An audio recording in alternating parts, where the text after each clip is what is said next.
Mateo salió temprano de la oficina ese jueves.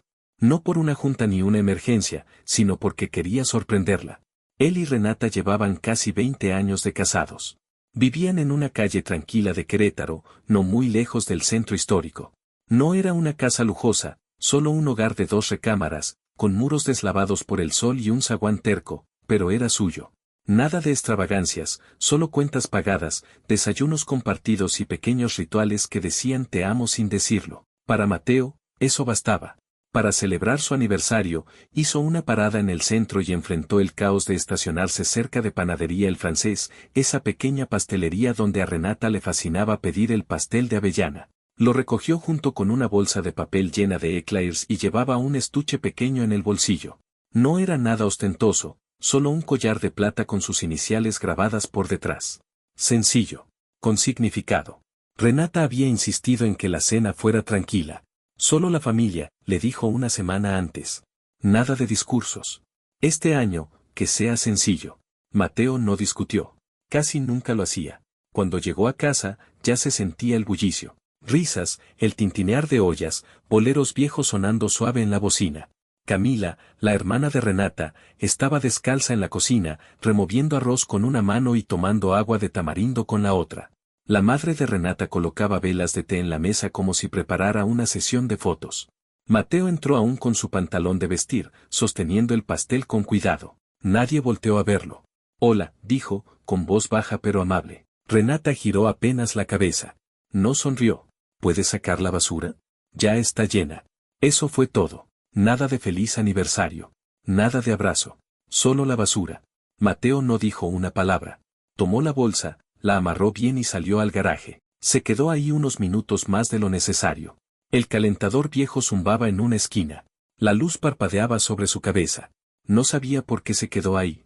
Tal vez ya sentía que algo andaba mal. O tal vez el silencio se sentía más seguro que lo que estaba pasando dentro. Cuando volvió, Renata ya se había cambiado. Vestido azul ajustado. Tacones que no veía desde la boda de un primo. Maquillaje más cargado de lo normal, labial oscuro, delineado intenso. Ella nunca se vestía así para una cena familiar. Nunca. Iker, su hijo de 17 años, estaba sentado en las escaleras del pasillo. Callado. Observando. Su mirada seguía a Renata, aguda, como si tratara de descifrar un acertijo. Mateo se detuvo. ¿Todo bien? Iker asintió, despacio. Sí. Solo cansado. No insistió. La cena empezó a las 7 en punto. Renata pidió que todos dijeran unas palabras antes de comer, una formalidad extraña para una familia que normalmente reía mientras se pasaban los tacos. Pero Mateo siguió la corriente. Siempre lo hacía. Al frente de la mesa, con una copa de vino en la mano, Renata se puso de pie. Quiero decir algo esta noche, comenzó. Su voz era precisa, casi teatral. Porque los aniversarios deben ser sobre la verdad, no solo la costumbre. Las conversaciones se detuvieron. Camila bajó el tenedor. Su madre se quedó con la copa a medio camino. Llevo años fingiendo que todo está bien, continuó Renata. Pero ya no puedo vivir así. Mateo, lo miró entonces, con los ojos brillosos pero firmes, te has vuelto una sombra en esta casa.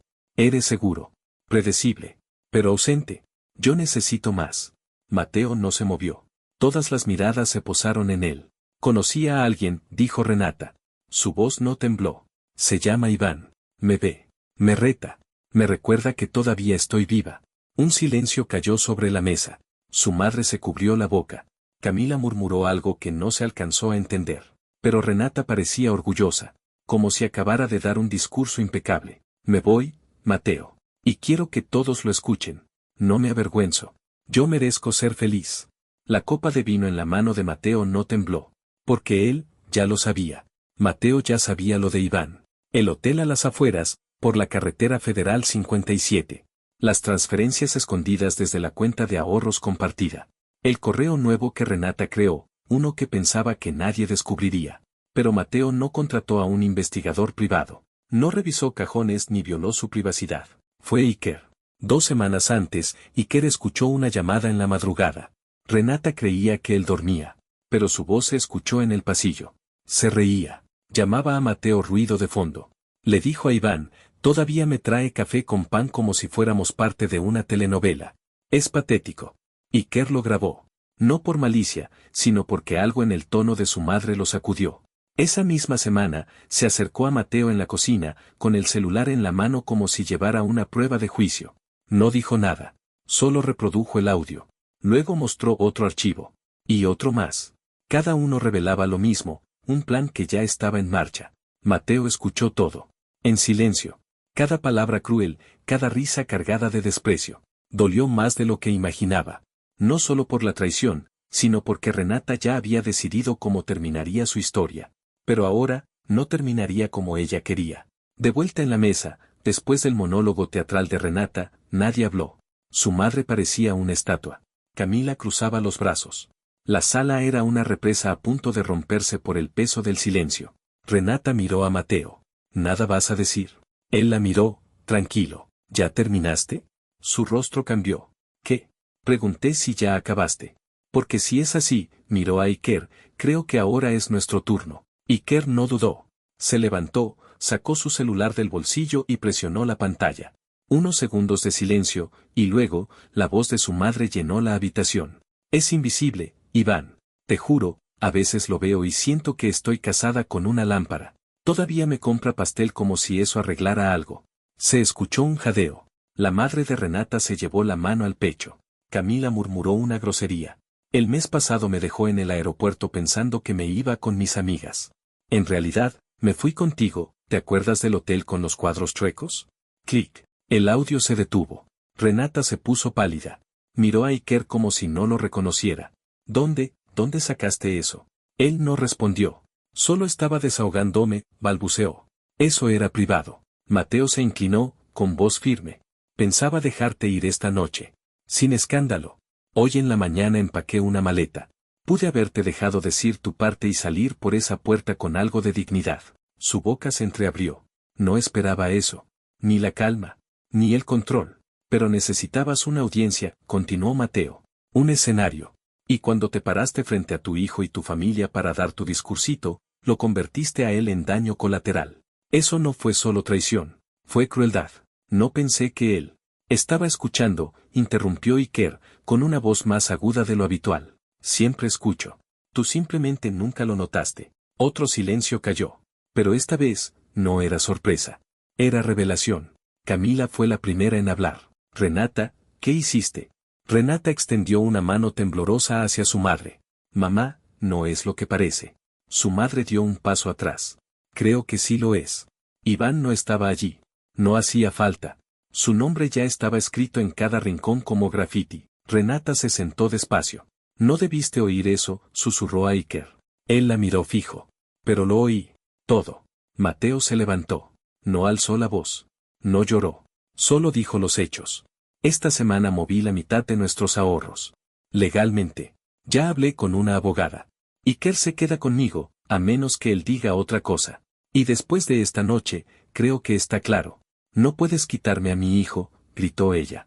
Finalmente, la máscara se rompió. No lo estoy quitando, dijo Mateo. Tú lo perdiste en el momento en que lo usaste para armar tu show. Nadie la defendió. Ni Camila. Ni su madre. Te voy a destruir, escupió Renata. ¿Crees que esto te hace un santo? Me tendiste una trampa.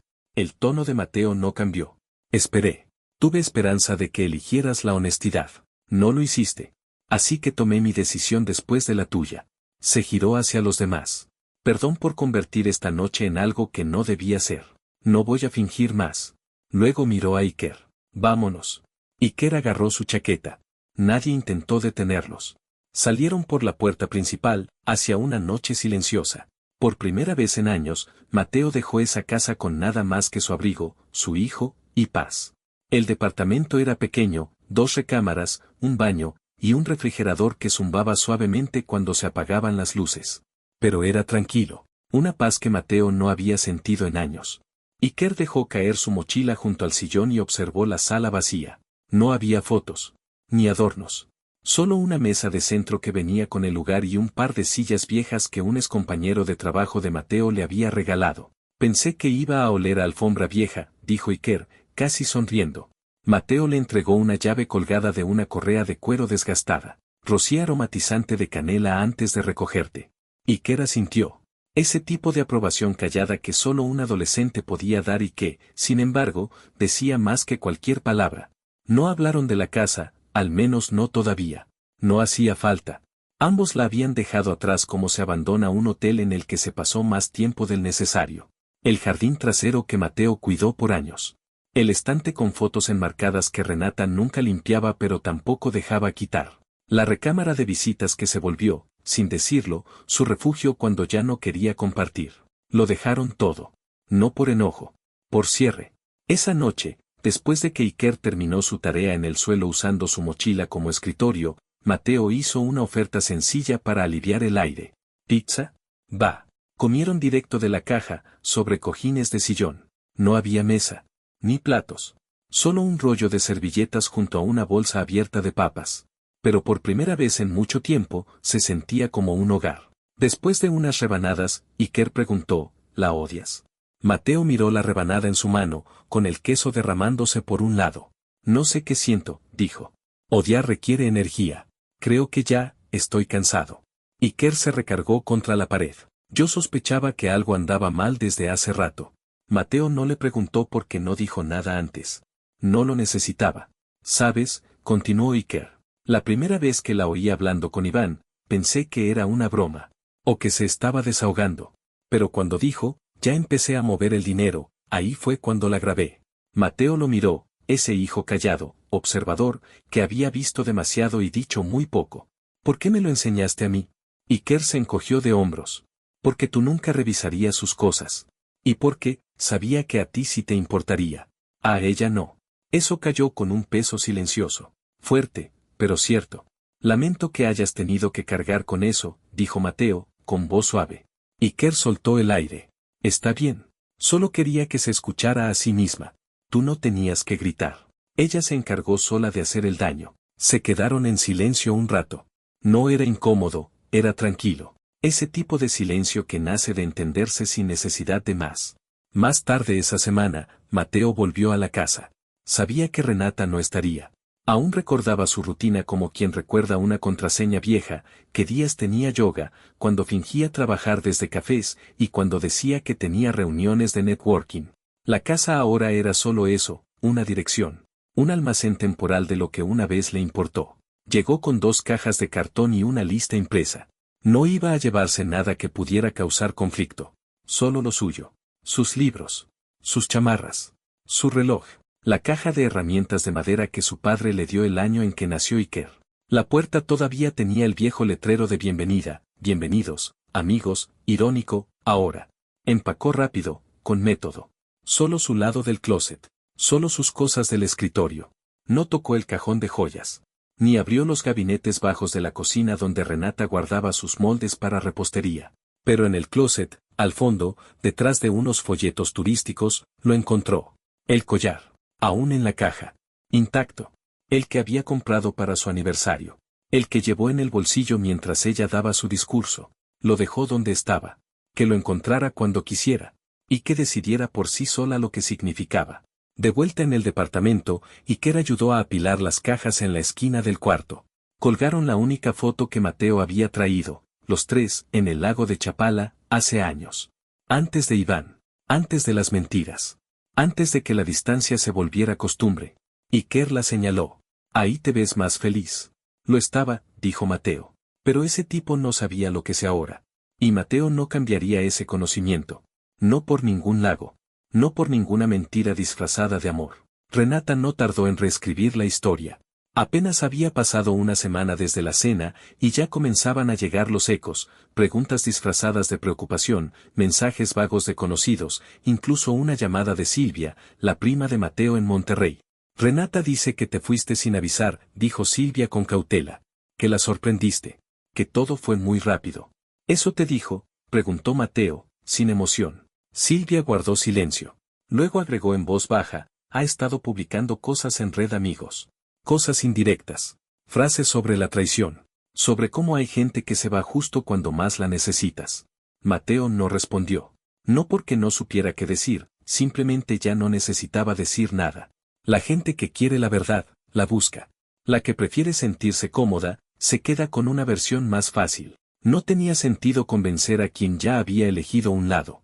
Unos días después, Iker le mostró una de las publicaciones de su madre. A veces lo más difícil no es que te lastimen. Es darte cuenta quién nunca luchó por ti.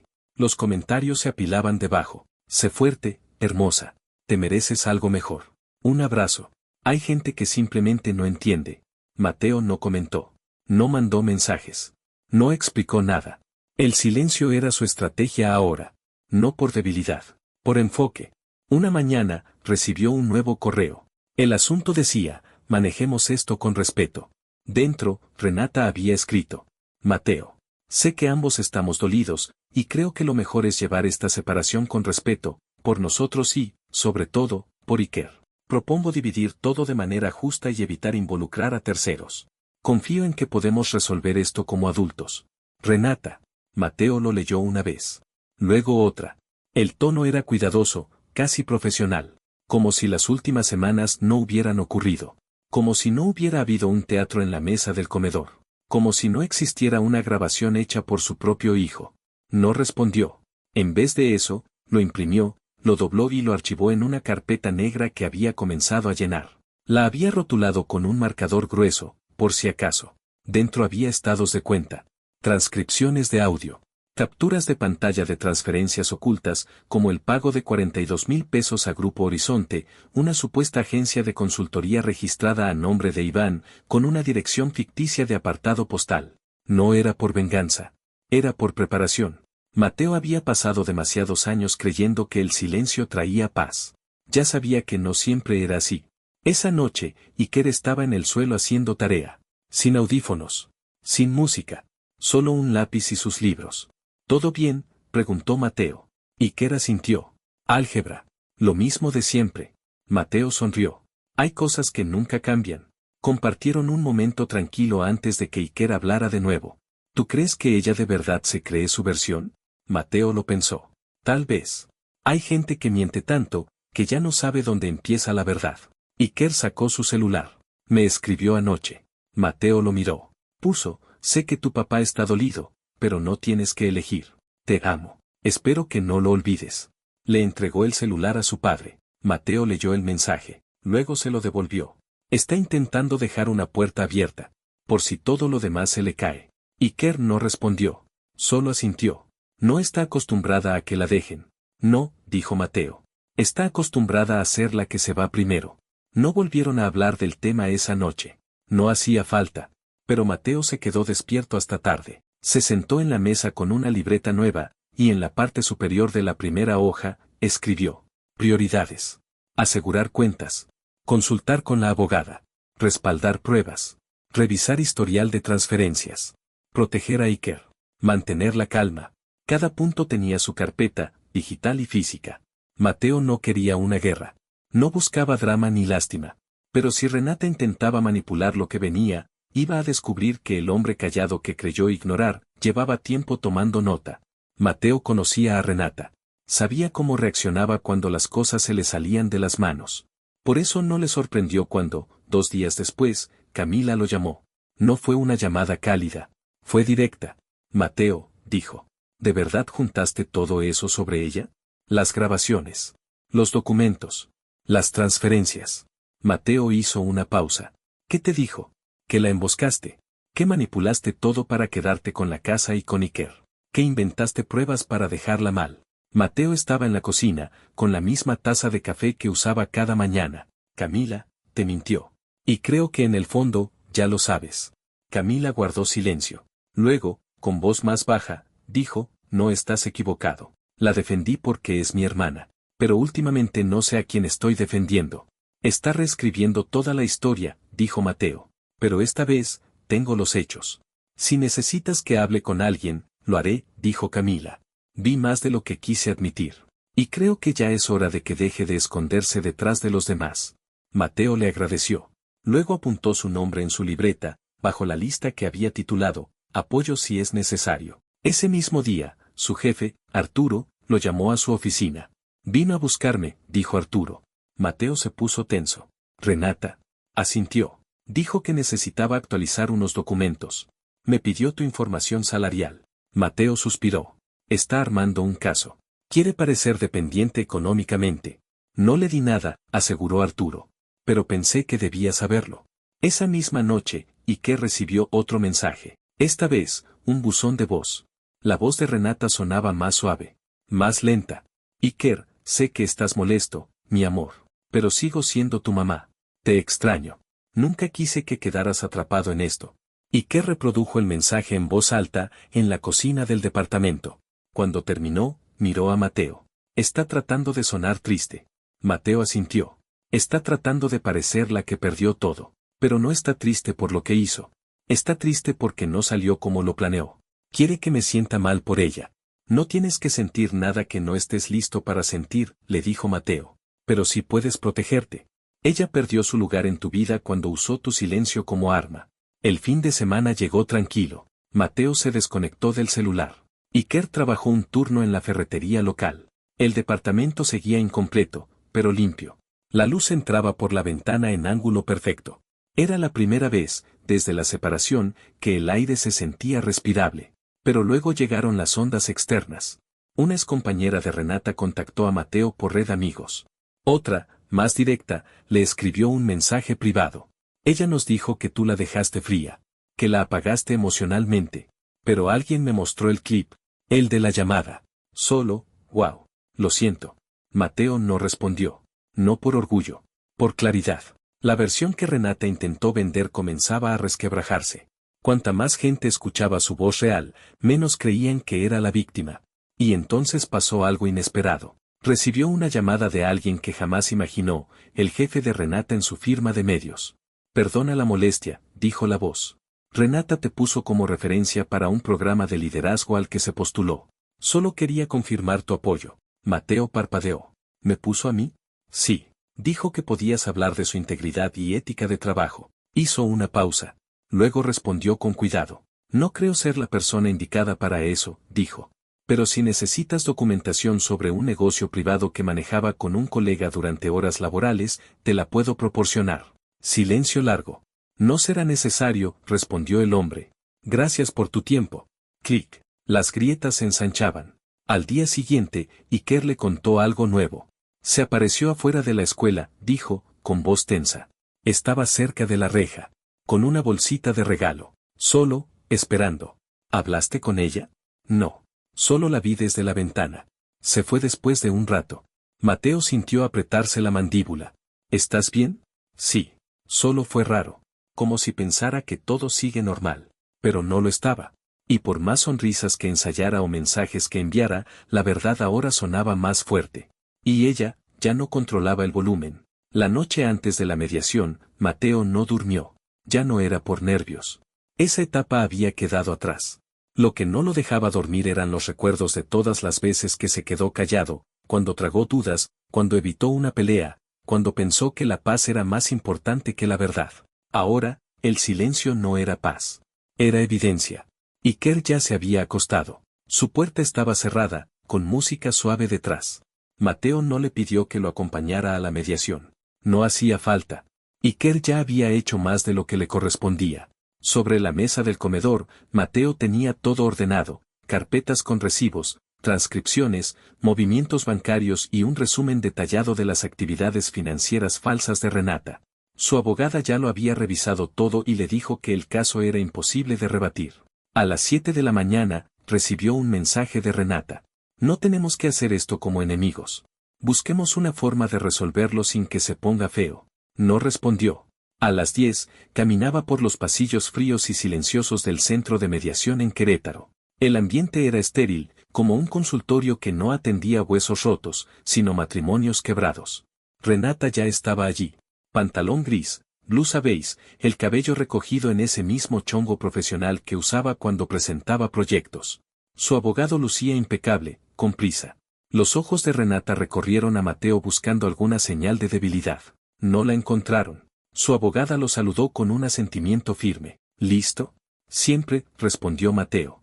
El mediador se sentó al frente de la mesa larga de madera y comenzó a leer el resumen del caso. Sin drama. Sin emociones. Solo hechos. Y luego vino la primera pregunta. Señora Ale, dijo el mediador, usted está solicitando pensión conyugal, ¿es correcto? Su abogado intervino de inmediato. Sí. Renata dedicó años a apoyar la carrera de Mateo, dejando de lado sus propios objetivos. Merece una compensación por ese tiempo. Mateo no parpadeó. Su abogada se puso de pie. Renata tenía un ingreso de tiempo completo al momento de la separación. Tenemos pruebas de que generó una segunda fuente de ingresos, no autorizada, bajo el nombre de Grupo Horizonte, mediante la cual desvió fondos de la cuenta conjunta hacia un tercero vinculado a su vida personal. Los ojos del mediador se entrecerraron. ¿Tienen evidencia? Sí, respondió la abogada de Mateo, deslizando una pila de carpetas por la mesa. Adentro, transferencias, transcripciones de audio, capturas de pantalla de mensajes en red amigos y el registro oficial de la empresa fantasma vinculada a Iván. El abogado de Renata tomó los documentos. Renata no los tocó. Se quedó inmóvil. Respiraba, pero apenas. El mediador se tomó su tiempo. Leyó cada hoja. Revisó códigos bancarios. Hizo anotaciones. Luego levantó la vista. Señora, dijo con cuidado, esto no es un error. Es un patrón. Usted desvió fondos matrimoniales sin informar. Eso por sí solo invalida su solicitud. El abogado de Renata abrió la boca, pero la cerró al ver que ella no lo miraba. Mateo no sonrió. No celebró. Solo esperó. El mediador continuó. Respecto a la casa, por la ruptura de confianza y la evidencia entregada, el tribunal recomienda la transferencia completa de la propiedad al señor Ale. Renata miró a su abogado. Él bajó la mirada hacia sus notas. En cuanto a la custodia, añadió el mediador, el hijo de ambos tiene 17 años. Ya reside con el señor Ale y ha expresado su deseo de permanecer allí hasta cumplir la mayoría de edad. Ese deseo será respetado. Se acabó. Sin gritos. Sin escena. Solo un desmoronamiento silencioso.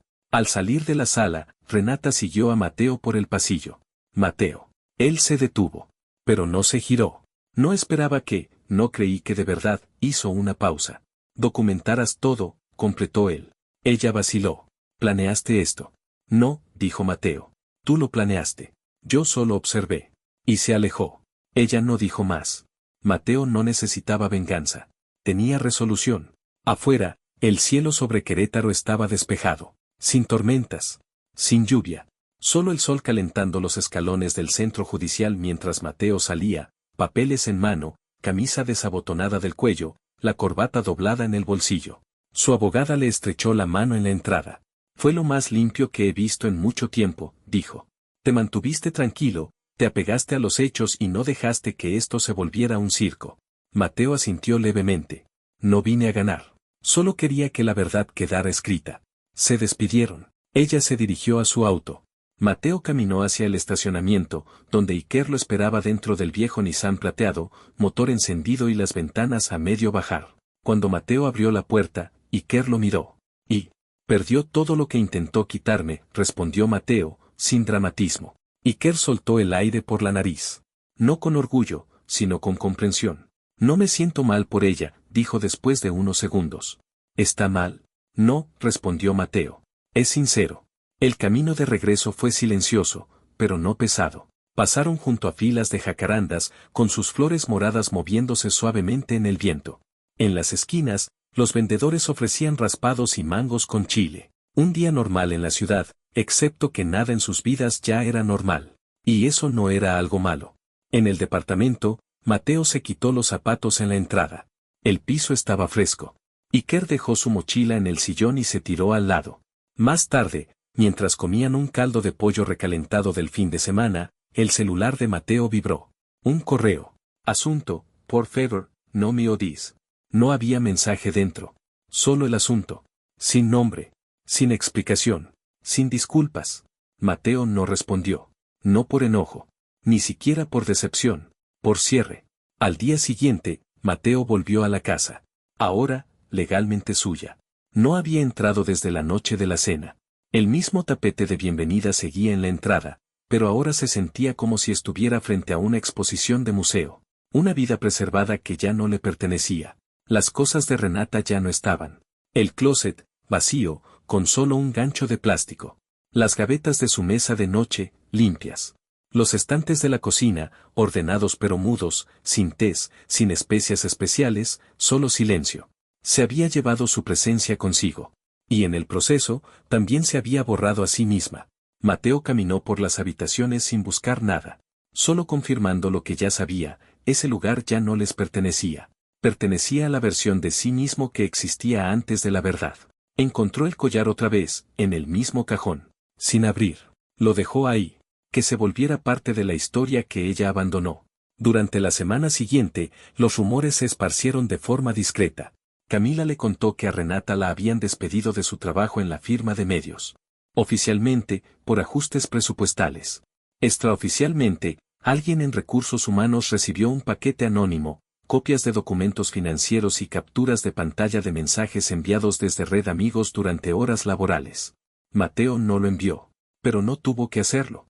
Renata intentó contactar a Iván de nuevo, pero él no respondió, ni a los mensajes, ni a las llamadas, ni a las notas de voz llorosas que, según Camila, alcanzó a escuchar a través de las paredes. Eventualmente, él la bloqueó. Hay personas que fantasean con ser quienes se van, pero Iván nunca planeó quedarse cuando la historia dejó de ser emocionante. Renata apostó todo por alguien que se fue en cuanto se apagaron las luces. Iker ya no hablaba mucho de ella.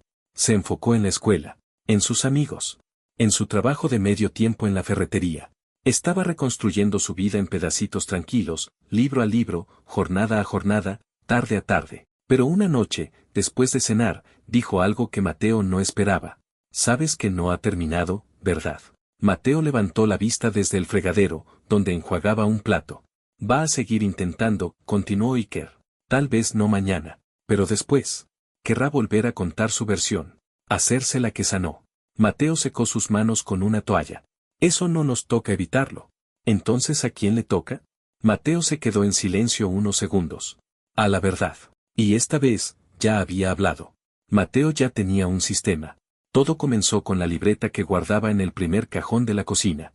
Cada hoja tenía fechas, documentos archivados, llamadas realizadas, capturas de pantalla impresas. Un archivo personal, no para atacar, sino para mantenerse firme. En un mundo donde la verdad podía distorsionarse en segundos, los hechos eran su brújula. No publicaba en Red Amigos. No compartía frases indirectas. No corregía rumores directamente. Pero cuando alguien le preguntaba qué había pasado, respondía con calma. Ella contó su historia. Yo guardé la mía como evidencia.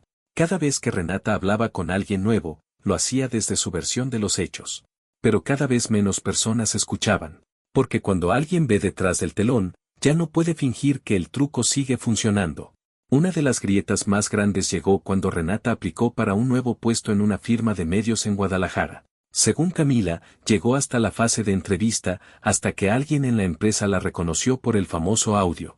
Ese que se había difundido en silencio, de celular en celular, de susurro en susurro. Internet no olvida. Y la gente que estuvo presente cuando cayó la verdad, tampoco. No consiguió el trabajo. Renata seguía enviando mensajes ocasionales a Iker. Él no la bloqueó, pero casi nunca respondía. Un día, le mostró uno nuevo a Mateo. Simple, casual. «Me encantaría tomar un café contigo.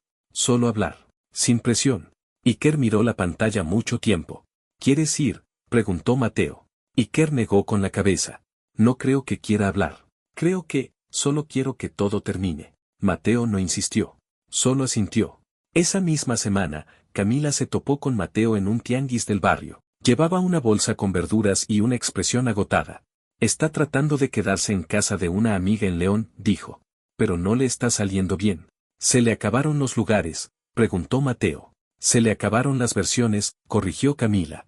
Mateo le agradeció la sinceridad.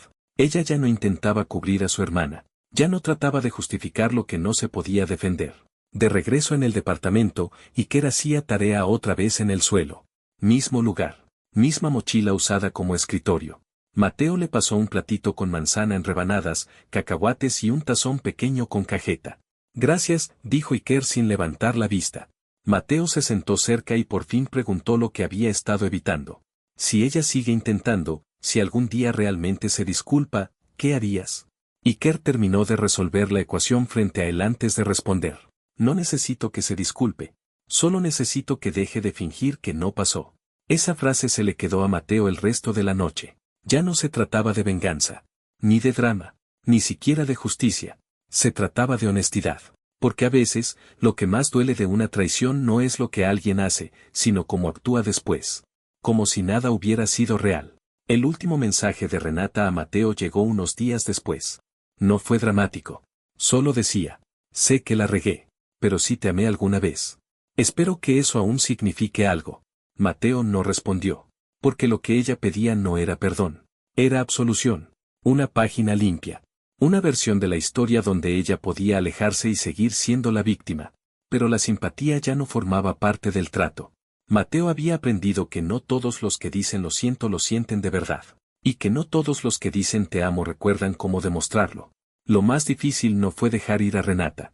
Fue dejar ir a la versión de sí mismo que creía que tenía que arreglarlo todo. Mateo estaba de pie en el nuevo departamento un domingo por la mañana, con la luz del sol entrando entre las cortinas. El lugar todavía olía ligeramente a pintura y limpiador de pisos. La foto de él con Iker en el lago de Chapala colgaba sobre la televisión, chueca, pero reconfortante. Se sirvió un café oscuro y amargo, como le gustaba, y se sentó en la mesa pequeña de la cocina. Ahora había paz. No esa paz frágil que depende del silencio, sino la sólida, la que crece cuando el ruido se ha ido para siempre. Abrió su libreta, no para escribir algo nuevo, sino para releer lo que había anotado en la portada unas semanas atrás. Prioridades. Y debajo, una nota que había escrito durante una noche particularmente difícil. Mantente firme. No te expliques a quien prefiere la mentira. Renata no volvió a mandar mensajes. Camila le contó que se había quedado unos días con una prima, y luego se fue. Está tratando de resolver su vida, dijo. Nadie sabía qué significaba eso realmente. La verdad ya había llegado a quienes tenía que llegar. No con drama, ni publicaciones públicas, sino con constancia. Con silencio. Con hechos. En el trabajo, Mateo recibió un ascenso. Arturo le dijo que ya era hora. Cargaste más de lo que te tocaba, le dijo, y nunca lo soltaste. Mateo le agradeció y volvió a su escritorio, agradecido por algo que no necesitaba explicación. Iker seguía avanzando. Pasó sus exámenes finales. Aplicó a una universidad en Puebla. Empezó a ahorrar para un viaje con sus amigos.